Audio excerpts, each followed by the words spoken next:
Hello,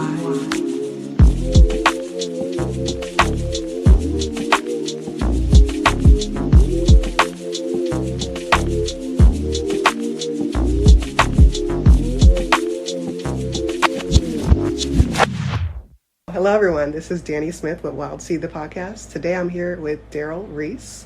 Darryl, you want to introduce yourself? Tell us a little bit about yourself. Yeah, this is the first time I'm able to do this in a long time. So you're on this side of the table now. I know, man. It's different. It's super different. My name is Darryl Reese. I am a comedian. I'm a screenwriter, podcaster as well, and a father, more importantly. Seattle native, born and raised. I live in LA now. Back for the holidays, and just excited to do something like this. It's dope. Thank you for having me. Of course. Thank you for being here. And what was growing up in Seattle like? I know you talk about that a lot, so I kind of want to just hit on that. Man, grew up in Seattle, man, between the CD and the South End. It was fun. It was a lot of black, unity, it was very black. We had a very black experience. Yeah, people don't realize that. Yeah, because now everything's gentrified and, we don't get a chance to see each other as often. A lot of us have moved to the South, like Kent, Covington. I think, the first time I seen somebody move, away from the neighborhood, quote unquote, I had my aunt move to Des Moines, and that was that's hella far, man, grew up, man, playing sports in the South End, played for Rainier Beach. Just loved it. Loved all the relationships I made, the friends that I made. It was dope. And was growing up in Seattle pivotal to your comedic development? I never asked that before. I never thought about that either.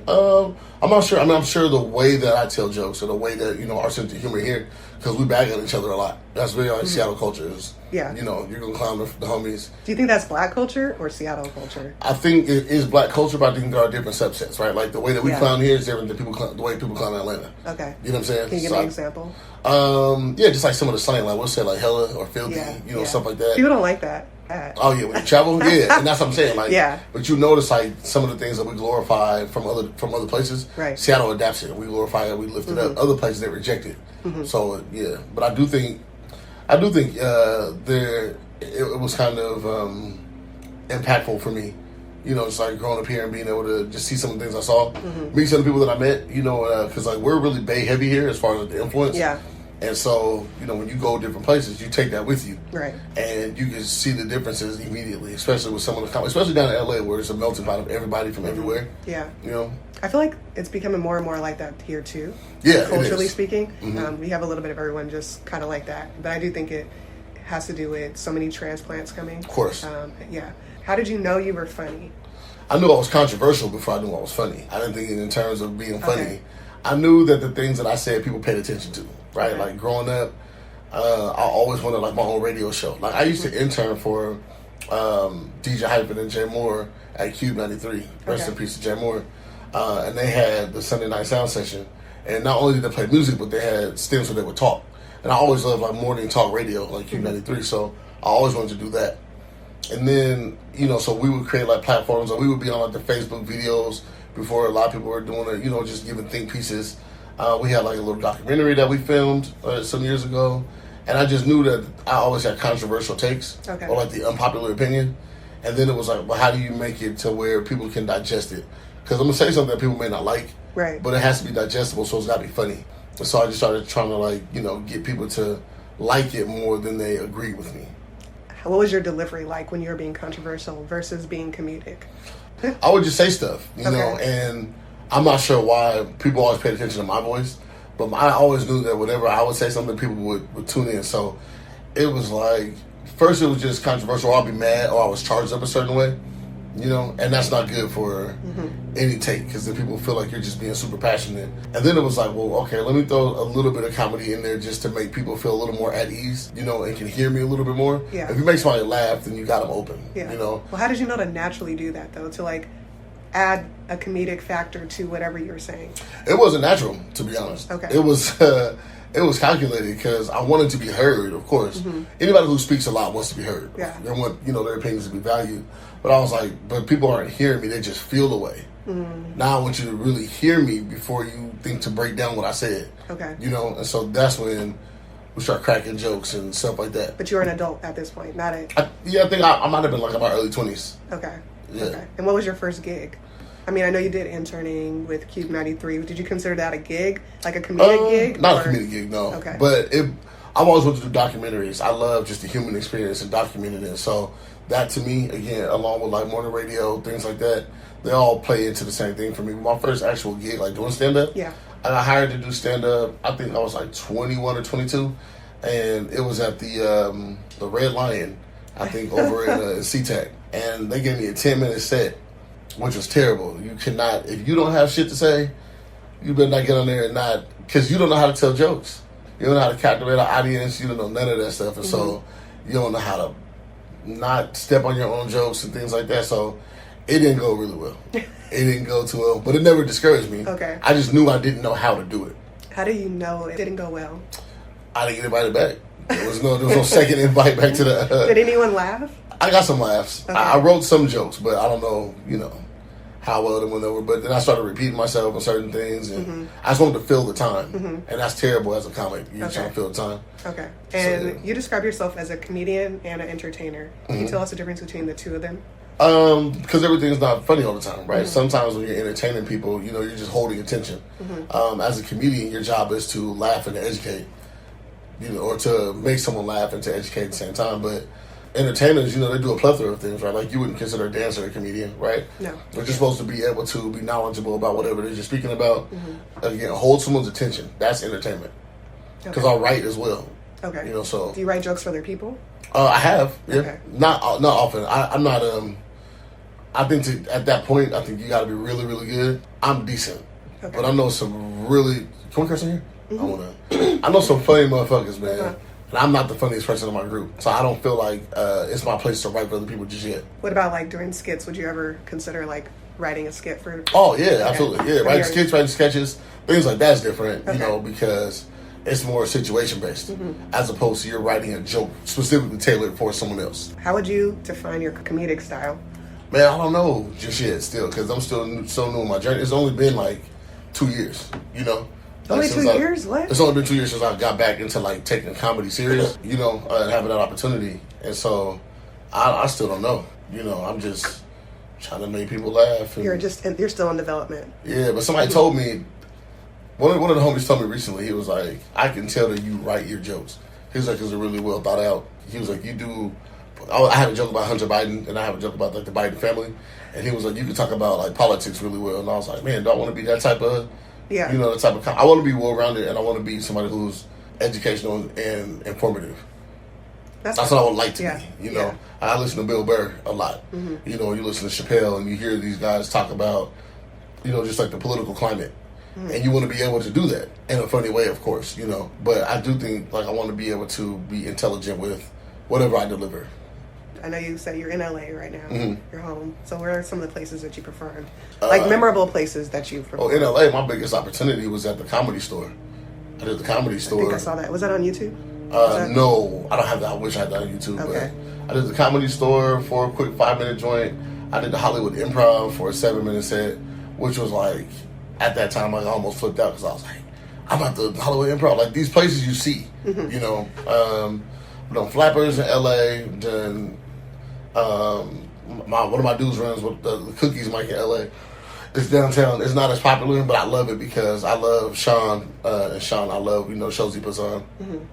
We've been to some pretty cool stages down there, but those are like the standouts for me. And then who are some of the people you've got a chance to open up for? Oh man, first and foremost, I want to thank my guy, Shakori Young. Corey is a hilarious dude, man. He's a comic. He's younger than me, but I call him my mentor. He teaches me a lot about just comedy in general and how to deliver, Niles Abston, who is a fantastic comic and writer. He writes for the show Dave on FX. He's super dope. And I think he's applying for a position at writing for another show. I can't talk about it, but we just did the film out in Boston this past month, 98 Honda. So those guys are great. Danny Sellers, I forgot Marcus's last name, but there's a comedy Marcus. He runs with Corey. Super funny dude, man. Sean Bloomstein down there. Celine Johnson, I've been able to open up for. So are these people all over the country? Well, everybody's in LA. Everybody's in LA. Yeah. Oh wow. Mostly How did your LA. home base become LA? Because that's the only place I was able to do comedy consistently. Our scene sucks here, like in Seattle, and there's a lot of gatekeeping up here, which I don't appreciate. What does that mean? Like people keep you from doing certain things. You got to impress this person to get on the stage, and it's like, no, I want to just go jump on the stage. Yeah. You know what I mean? Yeah. Oh my God, Leonard Smith. I opened for Leonard. Got me for a couple shows out in Pasadena. That's tight. I love him. Appreciate him. But yeah, here it's very like white women heavy, and like, you know, there's a couple white women who like run a lot of the open mics. If they don't like you, you're not gonna get on stage, and that's not the spirit of what comedy should be, in my opinion. Yeah. You know. Well, I'm glad you're in LA. I feel like listen, the energy's better probably. Yeah, man. It's just like the spirit of being a newcomer. Everybody wants to see you do well. Yeah. You know, so my homegirl Courtney Haynes is a phenomenal comic as well. She's on All Dev Digital doing stuff with them. Like, I remember I bombed one night. Did not have the night I wanted to have. And she immediately came up to me off stage. She was like, I got notes for you. And she pulled me to the side. And she was like, you know, do this and do that. You know, and next time you go here, like, don't do X. You know, and it's like, you don't see that here. Yeah. Like, the comic community down there, even though it can be kind of chippy sometimes, but it's like, there's a lot of love. And people want to see you do well. So I love that. I appreciate that, because now you got to pay that forward to the next person, you know? And do you have a memorable moment being on stage? Oh, it was good and bad. I'm telling you. that night at the Improv, man, they had me headline. Well, not headlining, but I was a closer. Okay. And I didn't know. There was a lot of pressure. Because these guys going on before me were killing it. Oh, man. I'm telling you, like, the dude that was on right before me, he was doing his thing. And so the homeboy who booked me for the show, he didn't tell me I was closing, but he had a lot of faith in me. And so, like, I could tell he's, like, hyping me up, you know. And I get there, man, and I had, like, wrote some new jokes, too. Bad idea. Whew. Terrible idea. You didn't get to test them before you got out there? You just are like, this is coming out raw. I just thought that was going to hit, you know? Yeah. Especially the start. I remember I went with Niles to Portland. To the Portland show. This is beginning of September when I first came back to Seattle. Yeah. And killed it. 10 minutes. Killed it out there. Went to Vancouver 2 days later. Killed it out there, too. Okay, well, other than the people that you already mentioned, is there a comedian that inspires you? You know who I like a lot? Mo Gilliam. Mo Gilliam, he's a British comic. He's a black dude. He has a special on Netflix right now. I think it's about a year old, but he's super funny to me. What's it called? Mo to Life. Is it Mo to Life? Something that like sounds familiar. Like, I've seen it. Yeah? Okay. He's super funny to me. And he's just like a regular dude, you know? Like, you can be a regular person in comedy. Like, you don't have to have some crazy story. You know, you don't have to have, like, a tragedy. Like, I feel like that's, like, people from Seattle, I feel like a lot of times when we go do something amazing, it has to be because of some type of traumatic event. Right. It's like, no, you can just be a normal person. Just go do normal shit. You know what I mean? And talk about your normal experiences. Yeah. Do you think that just makes them relatable to other people, or why? I think they think it's relatable. Okay. I think that people trauma hunt. Okay. I think a lot of times, you know, like when people trauma bond, I think people trauma hunt. Like, man, you know, what's the story? Like, what did you go through? Like, what happened to you? It's like, nothing. I'm just normal. I just got a late start. I didn't do this until later in life. Trauma hunt. I need to unpack that. Yeah. Like, what if I trauma hunt and I didn't think about it? Yeah, I think we're tuned to, though. Yeah. I think what social media has done to us, and we see like all these stories every day, right? Every day on your timeline, there's some sad sob story. So if we also trauma hunt, then why do we also want to laugh? Like, why is comedy so pivotal to our experience, even the black experience? Because comedy is healing. Yeah. Laughing is healing. It's like, this week's been a really tough week for me. It's been one of the toughest weeks I've had in a long time. And every opportunity that I can get to laugh, I try to, because now I feel better and I can leave whatever bad emotions behind. And, you know, you try to seek that out. You know, and some people don't know how. Have you ever been depressed? You experienced depression before? Of course, yeah. Like, every day is a bad day. Not even a bad day, just to start every day. When you first wake up, the day is long. Right. You first wake up, you're tired, right? And so sometimes, you know, eventually, like, that gray cloud lifts. And then in your mind, subconsciously, you look for that gray cloud, right? You seek out things that make you depressed because now you're comfortable in your depression. And then it's like, but when you get that laugh, like, that's the break in the clouds. That's the sun coming through. But some people just turn away from it because it's such an uncomfortable feeling sometimes. Man, some of the funniest times that I've had in life, I don't want to say funniest, but some of the most active times I've had are my most depressed. Like, we did everything. We was, man, drugs, alcohol, women, parties, every day, loud music, all the, you know, everything. And I was even working out. I was working out constantly. I was in great shape. Everything was just like, I was my most depressed. Do you think a good comedian provides humor as well as social commentary? I don't think they have to. Okay. I think a good comedian is somebody who can hold your attention, make you laugh. Yeah. I think to go to another level, I think that a good comedian can bring you social commentary, and they're going to force you to think about whatever the jokes are. And that's how I try to write my jokes, right? I want you to think about the things. So I was saying, like, I have a Hunter Biden joke, and it's really just a play on our American political system. Because now, the way we consume the world around us now is so different than like generations before us. yeah. I especially like with the comedy, like so many people tune into SNL every Saturday I don't know why. but they tune in to get like their news and what's happening in the world, because a lot of them don't know, and they won't know if they do not go on the Daily Show or on SNL, like things like that. Okay, going back to the comedy part just real quick. Yep. Do you ever think about your predecessors in comedy, like Dick Gregory, Red Fox? Like, Absolutely. Like, what, if any, impact does that have on you and your comedic style? It makes you approach things with integrity. It makes you approach things for me at least. I've been thinking about Red Fox a lot lately. Okay. One of my favorite people in history is Malcolm X, and I just found out that him and Red Fox used to be roommates. And they were like best friends, you know what I'm saying, for a long time. I didn't know that. It was Chicago Red and Detroit Red. And I didn't know that either. And so I've been looking into Red Fox a lot more. There was an interview with Pat Morita. You know who Pat Morita is? From The Karate Kid. He was Mr. Miyagi. Yeah. It was an interview with him, and he did an impersonation of Red Fox. He said Red Fox gave him $3,500 to help purchase his first home. And the interview was spot on. I mean, like, the impression he did was spot on. But it was like he did that for him, and he was like, don't pay me back. Let's just do this for someone else. Right. You know, moving forward. And it's like that spirit of the comics that came before us. Just black entertainers, period. You know, you want to be able to set a foundation like that and create a legacy. Right. You know what I mean? Yeah. Like, I think about Childish Gambino and the legacy that he's creating right now. It may not be all comedy, but as far as entertainment goes, he's creating and, you know, providing a wave. I think about Niles Epstein and like what he's getting ready to do. Yeah. And like the journey he's on. My guy Danny just did his comedy special. You know, I think about the foundation of your legacy and then how you continue it. Bernie Mac is my favorite comic of all time. I think about, you know, what he did. But when you think about Bernie, you think about, like, say, the Kings of Comedy. You think about the TV show, right? You think about the Def Jam special. You don't think about the show that he used to have on HBO. Back in that was like a sketch comedy back in the day. Yeah. You don't think about all the times that he was on all these different shows and specials and things like that help you get to where you are. You know? You think about all the biggest and brightest moments. So it's like with all that work that's laid, all that foundation, all those years of being known but not known, I'm gearing up for that. And I'm getting started at a late age. I'm 36. I feel like you're still young. I feel like, if you ask women I date, I'm still young. They'll tell you. He's immature. He's a kid. Well, I don't mean it like that. I don't mean I it know. in an immature way.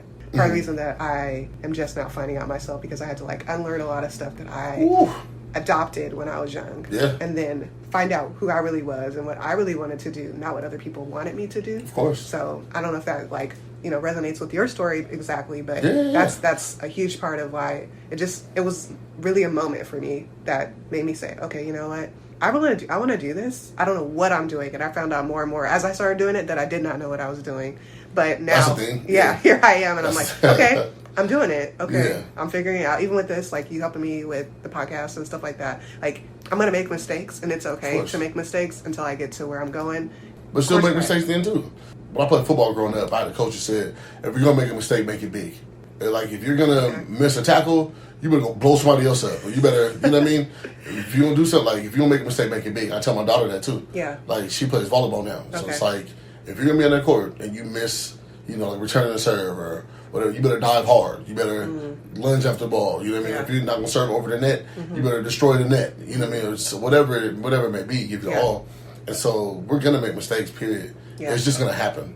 But I'm glad to make a mistake. It's a learning opportunity. And a lot of my background is in sales, so I've taken the sales mentality for a lot of stuff. It's windows of opportunity, areas of opportunity. When you're not good at something, a way to motivate somebody is not telling them, "Hey, you suck here." Exactly. You know, it's just an area of opportunity. You have the opportunity to do better.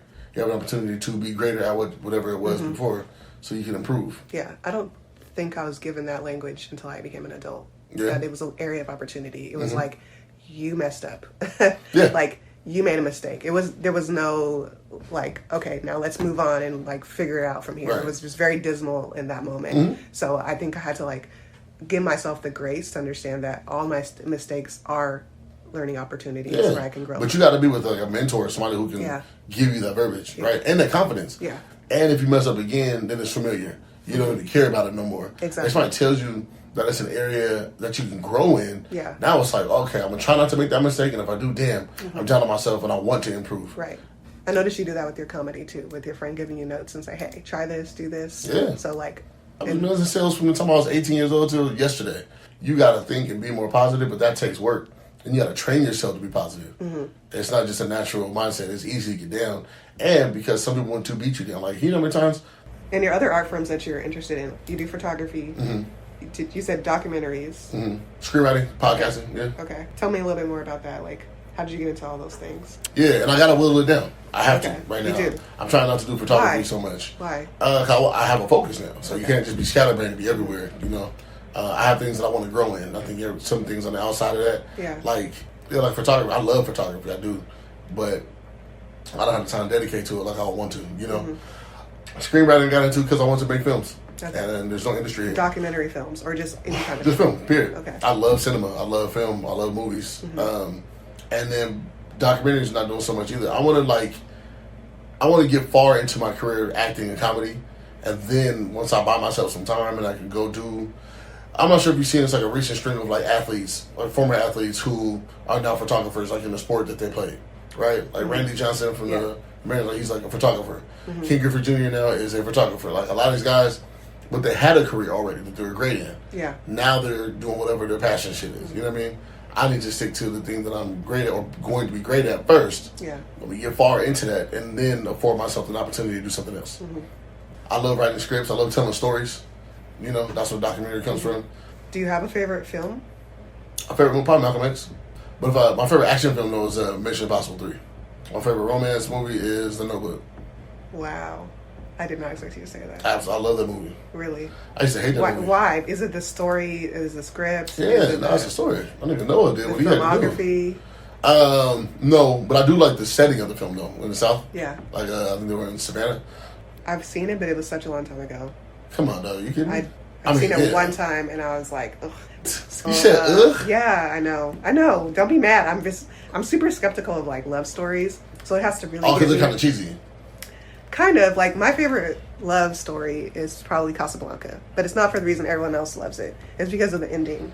I think that love is way more complicated than a lot of us I think so too. assume it is. And so we always think it's going to work out or there's an opportunity.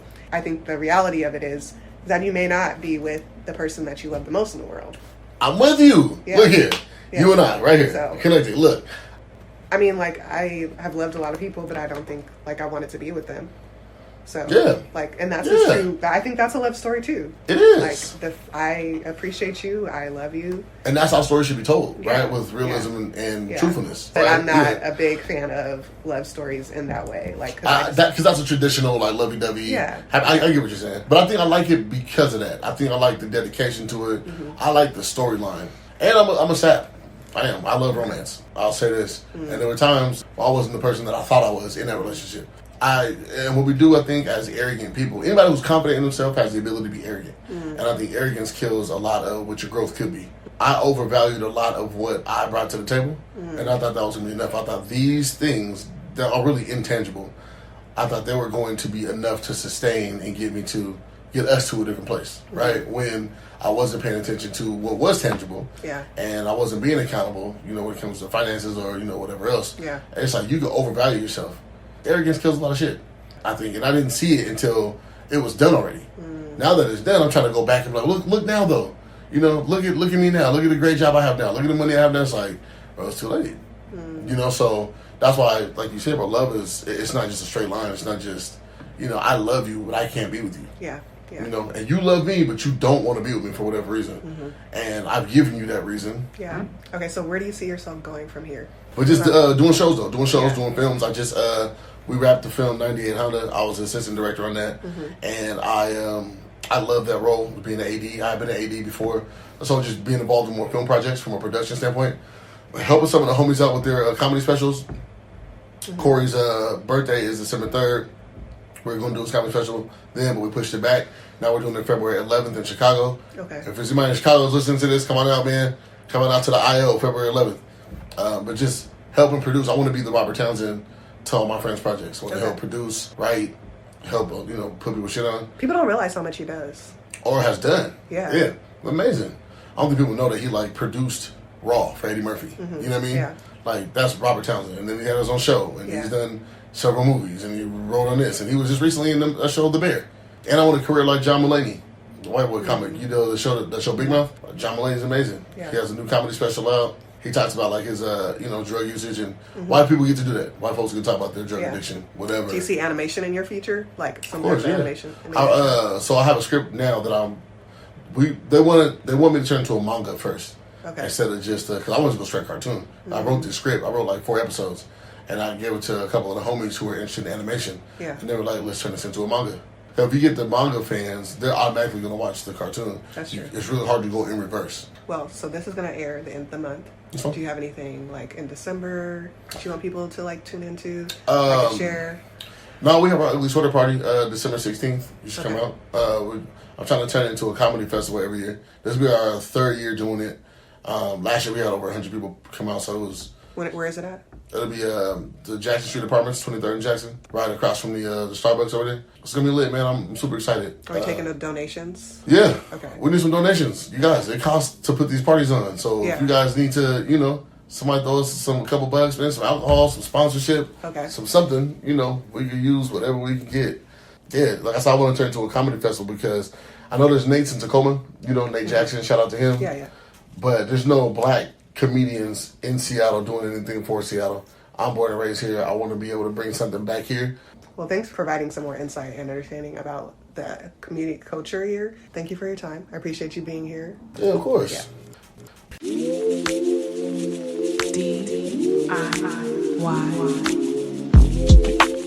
DIY.